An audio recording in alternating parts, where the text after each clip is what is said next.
Thank you, choir.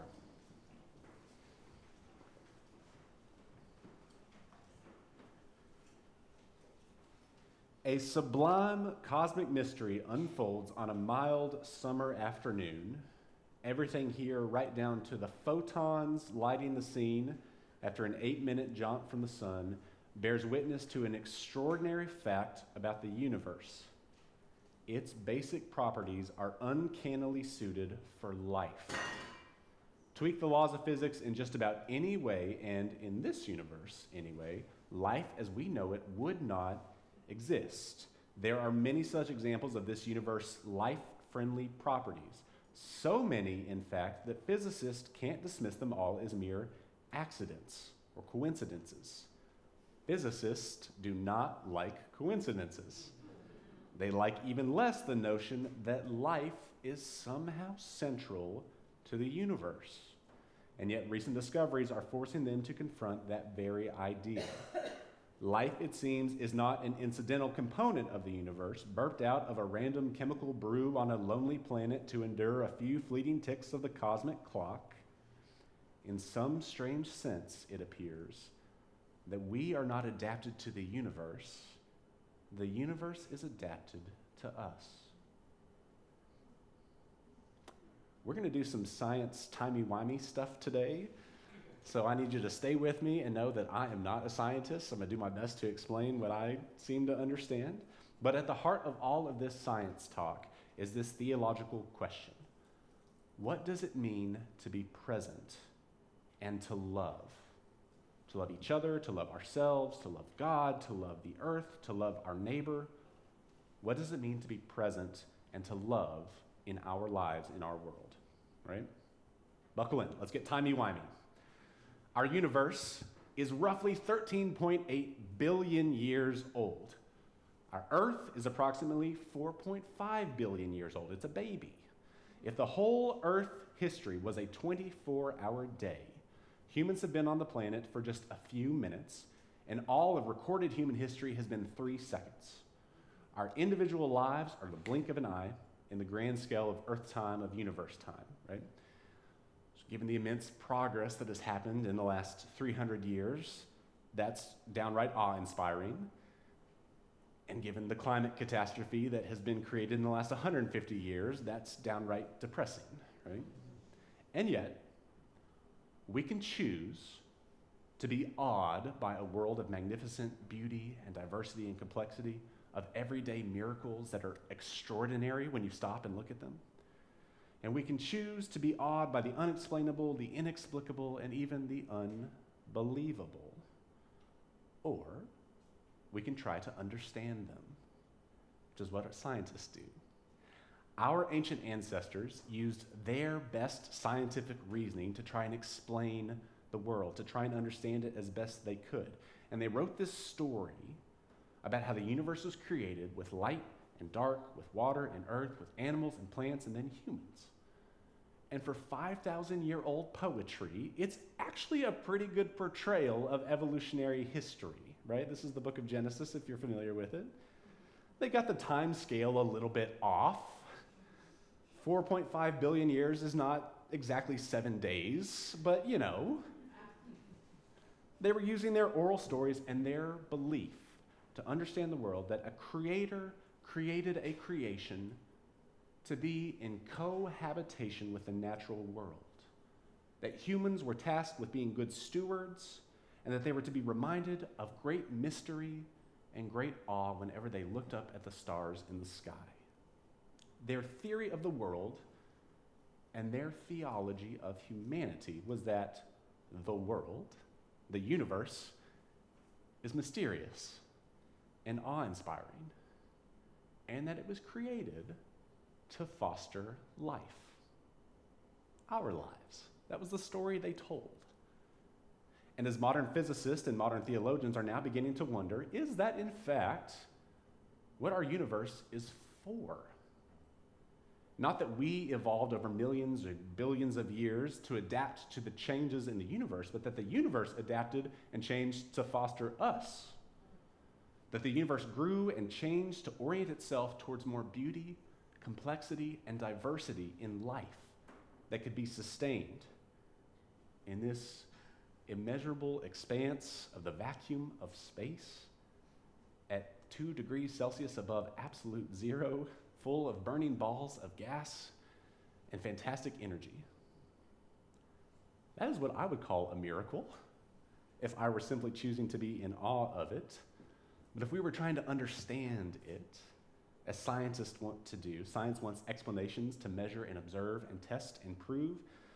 The idea that our universe might not be this big, unforgiving vacuum system, that it might actually be slanted towards fostering life, it's not something we've figured out how to test for yet or how to prove, right? There's an element of faith to this, doing our best guess. So you're probably sitting there saying, well, that's fascinating, McKinley, but what does that have to do with me? What does that have to do with us Americans living in Philadelphia in 2024 with a climate catastrophe and a probable dictatorship coming to power soon? And about a month of real Earth time threatening all that we hold dear. What does that have to do with presence, with love, with me? The answer, of course, is quantum physics and something called the multiverse. Hang with me. Quantum physics is a model of understanding the world that says things are not just one thing, solid, liquid, gas, plasma, right? That things are not fixed, immutable forever, right? They can't change. Quantum physics says that everything that makes up the universe, all of the little atoms that make up everything, is actually wilder and more complex than we could ever know or easily observe. That atoms are not Lego pieces stuck together, but are actually vibrating bits of energy that are held together in this thing called quanta that move around space and time seemingly kind of randomly and in an unexplained way. We've all probably heard of protons, neutrons, electrons. If you had any kind of science education like I did, that's about the max of my science knowledge, but I remember those things. That atoms are made up of molecules, and molecules make up elements, and the elements, like carbon, hydrogen, nitrogen, make up the stuff of our bodies, the air that we breathe, and the stars in the sky. But scholar Mary Ann Rubenstein says, what quantum physics teaches us is that nothing is itself all by itself. An electron, for example, doesn't have any electron properties on its own. It only becomes an electron when you go to measure it, to look at it, to observe it. And when you measure it, observe it, look at it, it becomes a different electron. Things only become themselves in relationship to other things. Nothing is itself all by itself, and things only become themselves in relation to other things. To name just one example, the human body contains 10% human cells. The rest are some form or another of microbes, amoebas, I don't know what else. These others are 90% of what I am. Nothing is itself by itself. So, if the universe, if our Earth even, is way more beautiful and complex and diverse and confusing and mysterious and awe-inspiring than we could ever have known, certainly than our ancient ancestors could ever have known. If we are not merely individuals, but actually bundles of quantum energy vibrating at ridiculous frequencies, and we only exist in relation to other beings of vibrating quantum energy on a space rock spinning around a star at millions of miles per hour, both of which are also bundles of quantum energy vibrations hurtling through an empty vacuum of space that is in fact not empty, but full of energy that is called dark energy that we can't even get into today, that is making the universe speed up way faster than it should be possible after 13.8 billion years of quantum energy vibrations moving throughout the cosmos. What does that mean? What does that mean for us on how to be present?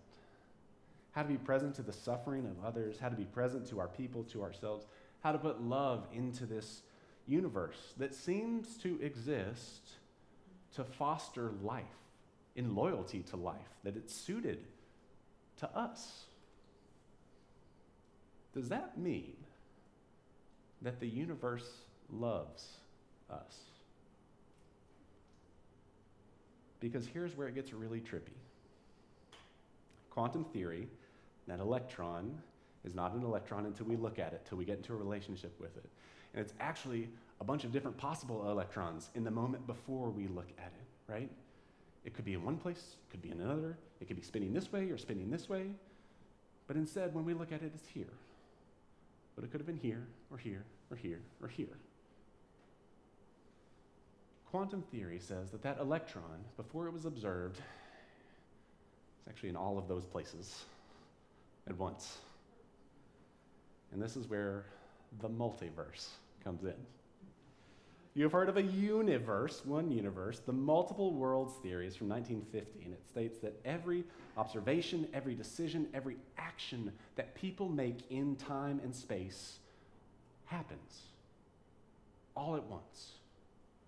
It's not that you flip a coin and it's either heads or tails. It's actually both. When you flip a coin and it ends up heads in one universe, there's another universe where it lands tails. And these two universes travel parallel and congruously through time and space. If you've seen Marvel movies, you know where I'm going with this, right? There's been a big thing in entertainment recently. This leads to a bigger theological question, though.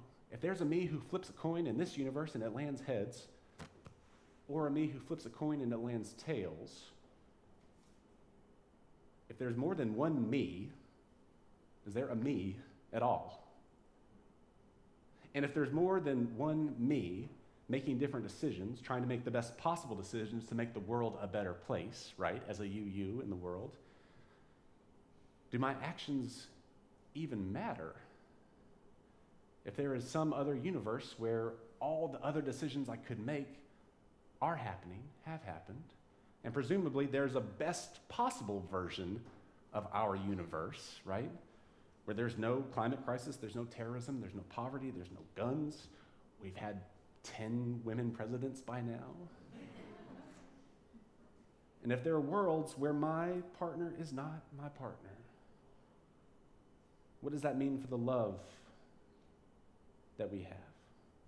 And if there's a world or universe where I am not the pastor here, what does that mean for the love that we have? So we can take a second and simply be in awe of that mystery, or we can try to understand it. Because one understanding of the why of a multiverse theory is that it is life with a capital L's way of getting it right. That it takes a ton of mistakes to find the best path forward towards beauty, complexity, and diversity in fostering life. That it's actually all a part of big, long history, evolutionary history towards something neater, something greater. And that even the stuff that feels catastrophic, climate change, the dinosaurs, is actually part of a long chain of the universe nurturing us into wholeness. Writer Tim Folger, who wrote that first section of our sermon today, says, call it a fluke, call it a mystery, or call it a miracle. Short of invoking a benevolent creator as our ancestors did in trying to understand why, many physicists see only one possible explanation. Our universe may be but perhaps one of infinitely many universes in an inconceivably vast multiverse. Most of those universes are barren, but some, like ours, have conditions suited for life. So what does it mean that we live in a world suited for life that seems to want to foster us, to steward us, to support us, heck, maybe even love us, into greater beauty, complexity, and diversity towards wholeness? Does it mean that we are not us, that our actions don't matter in this universe? Does it mean the 2016 and 2024 elections don't matter? Does it mean the climate catastrophe doesn't matter because in the long chain of evolutionary history, it's all going to be all right? The book Dark Matter by Blake Crouch asks this question. It's about a main character who is separated from his timeline and goes into another universe and then tries to get back to his spouse. And when he does, he has to wrestle with the question, am I the same person who left? Am I the same one? Spoiler alert, there are other versions. And he wrestles with this quantum universe. And the answer comes when his wife looks at him and tells him, it's you. It's you. Because you found your way back here. You chose right to be here. And I am choosing you. It is our relationship that makes you you and makes me me. Because we do not exist by ourselves, as ourselves, to ourselves, and only for ourselves. We exist in relationship of quantum energy vibrating at a cellular level and moving around space and time. And we exist in relationship with beings, with each other, with other souls, with other beloveds. And we exist in a relationship with the earth, with the universe, with the cosmos, with a world that seems to like us, if not love us. So how can we choose to be present to that love and choose to pour love back into it?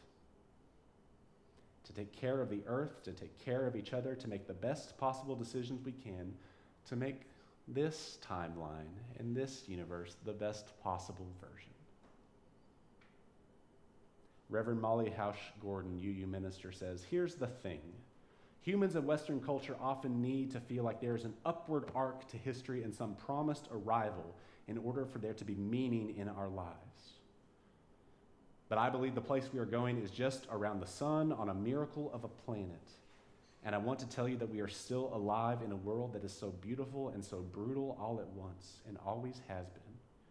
And it is all drenched in meaning, no matter where it's headed. And it matters that we love each other well, and that we drink up the beauty and resist the brutality. It matters. Friends, we exist to be present to each other, to our suffering, to our love, to our earth.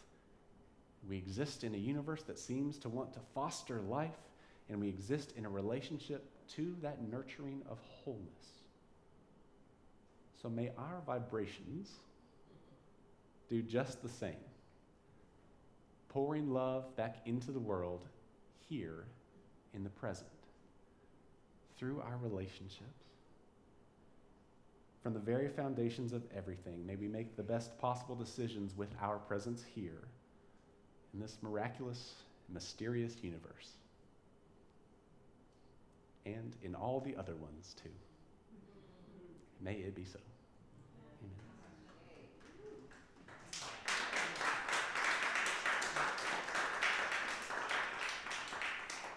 Let's take just a few moments of stillness, just let that sink in.